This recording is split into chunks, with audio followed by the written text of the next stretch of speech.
Assalamualaikum warahmatullahi wabarakatuh. Bertemu lagi dengan Eko Dharma Putra Muka. Terima kasih teman-teman yang sudah like, komen, dan subscribe.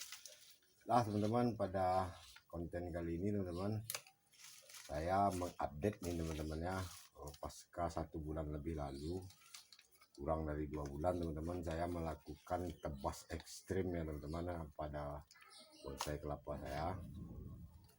Saya lakukan tindakan tebas ekstrim tersebut teman-teman untuk langkah penyelamatan ya teman-teman ya, karena bonsai kelapa saya ini diserang penyakit yang misterius teman-teman ya.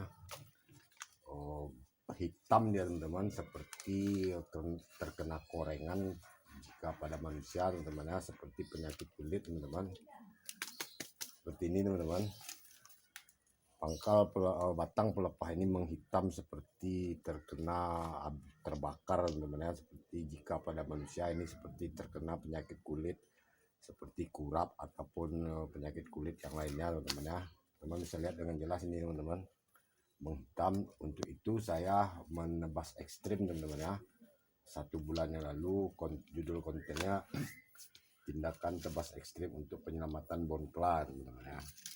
Dan saya sengaja meninggalkan ini teman-teman, 2 daun utama lamanya nih, 2 daun yang lama untuk sebagai dapur pengolahan makanan ya teman-teman ya. Tetap ada fotosintesis, tetap berjalan teman-teman ya, dengan kita meninggalkan daun serta menjaga agar batang pelepah ini calon batangnya tidak menciut teman-teman ya, akibat kita menebas ekstrim, sama dengan kita mengembalikan bahan ini pada titik nol kembali teman-teman ya. Ini penyakit ini teman-teman ternyata belum menghilang teman-teman ya. Ini sudah pernah saya 3 kali mengalami seperti ini, namun saya belum tahu penyebab hingga sekarang. Penyebab batang pelepah bonsai saya ini menghitam seperti ini teman-teman, bisa terlihat dengan jelas deh, hitam ini ya. Ini teman, menghitam ya, seperti terkena penyakit kulit pada manusia teman-teman ya. Untuk penyakit ini teman-teman sudah pernah saya tanyakan kepada seorang yang dianggap senior teman-teman ya.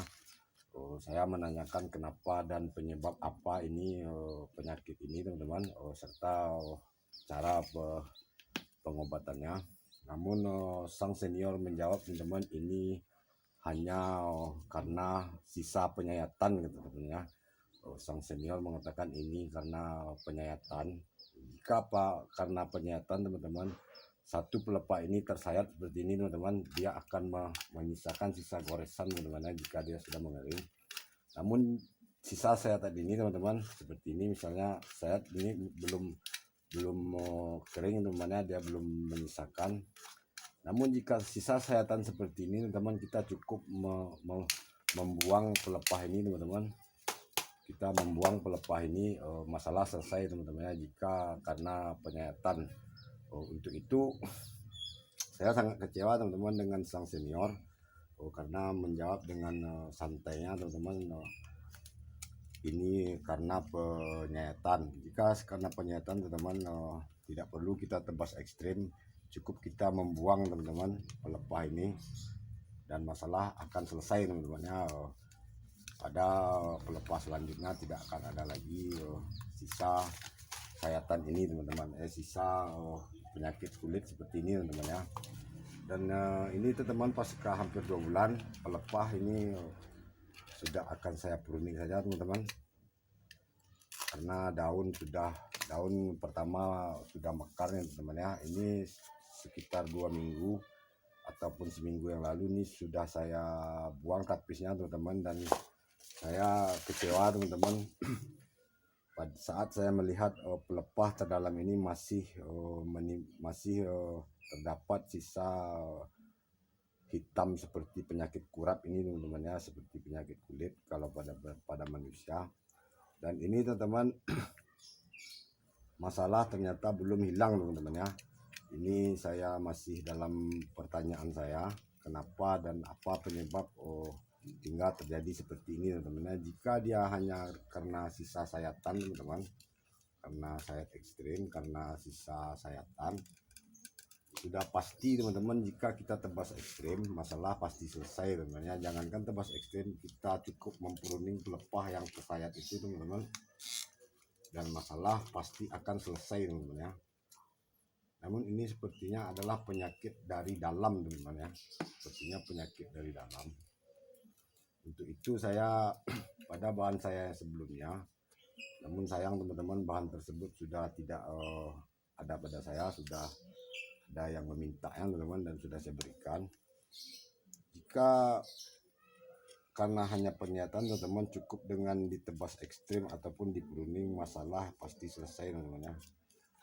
Itu ini masih misterius teman-teman ya. Saya belum mendapatkan jawabannya apa dan kenapa penyebab sehingga pelepah bonsai kelapa saya ini menghitam seperti ini teman-teman. Ini seperti ada seperti penyakit kulit pada manusia teman-teman ya. Dan untuk itu teman-teman, saya hanya untuk langkah pencegahannya teman-teman, saya selalu memberikan ini mencuci batang pelepah ini dengan cairan sunlight dan bawang putih yang saya gerus teman-teman ya, sebagai pembasmi hama. Saya khawatir ini di sudut-sudut dalam pelepah ini terdapat kutu teman-teman ya, seperti kutu hitam. Namun pada bahan bonsai saya yang lain yang terdapat kutu hitam tidak berakibat seperti ini juga teman-teman ya. Namun ini selalu menghitam teman-teman. Untuk itu saya masih penasaran teman-teman ya, apa nama penyakit misterius pada bonsai kelapa ini teman-teman. Nah, ini kita sayat sedikit teman-teman, kita masih melanjutkan penyayatan, dan ini kita jaga saja, kita kontrol pelepah tapis ini teman-teman agar tidak membesar. Untuk penyakit teman-teman kita pasrah saja teman-teman ya pada yang menciptakan bonsai kelapa ini, pohon kelapa ini. Kita hanya berusaha memberikan anti hama saja teman-teman ya. Mudah-mudahan pada daun-daun berikutnya ini akan kembali normal teman-teman. Dan ini pasca pruning teman-teman, yang mengering-ngering ini sudah bisa kita bersihkan sedikit teman-teman. Ini salah satu manfaat kita merimbunkan teman-teman ya, merimbunkan bahan bonsai kelapa ini hingga ini teman-teman pelepah pangkal batang ini teman-teman besar, batang besar teman-teman. Ini sangat keras teman-teman ya, mempruning sisa-sisa pangkal pelepah yang jadi batang ini teman-teman, gunakan pisau yang sedikit tajam dan besar teman-teman ya, agar tidak menggoyang pangkal pelepahnya teman-teman, pangkal nutrisi batok ya. Atau ini bisa jadi teman-teman dari dalam batok, penyakitnya dari dalam batok sebagai nutrisi utama ya teman-teman, karena ini bahan belum lepas batoknya teman-teman, ini masih ada batok di dalam. Mudah-mudahan saat batok habis penyakit ini hilang teman-teman ya.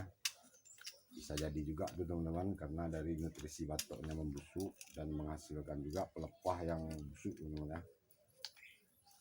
Itu kita hanya bisa berharap dan tetap menjaga bonsai kelapa ini agar tetap subur teman-teman ya.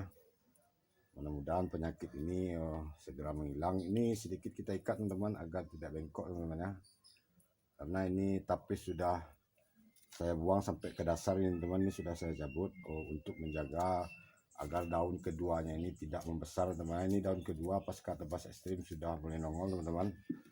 Itu kita lanjutkan nih teman-teman, sekalian saya mau update ini teman-teman.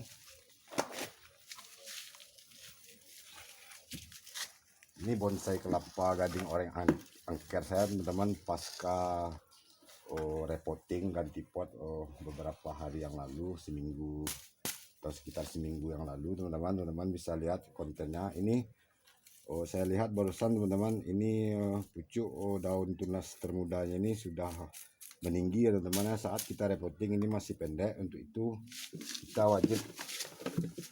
wajib menyayatnya teman-teman. Namun ini tidak perlu kita sayat pakai pisau, ini kita urut saja teman-teman. Kita beri spasi dia, kita urut. Dan ini tapis sudah mengering juga teman-teman, ini bisa kita tarik teman-teman ya. Ini sayat pertama pasca repotting teman-teman ya. Dan alhamdulillah ini sudah bisa kita sebut sebagai bonsai kelapa teman-teman ya. Ini daun sudah lama juga dia full pecah daun teman-teman, daun sudah terurai.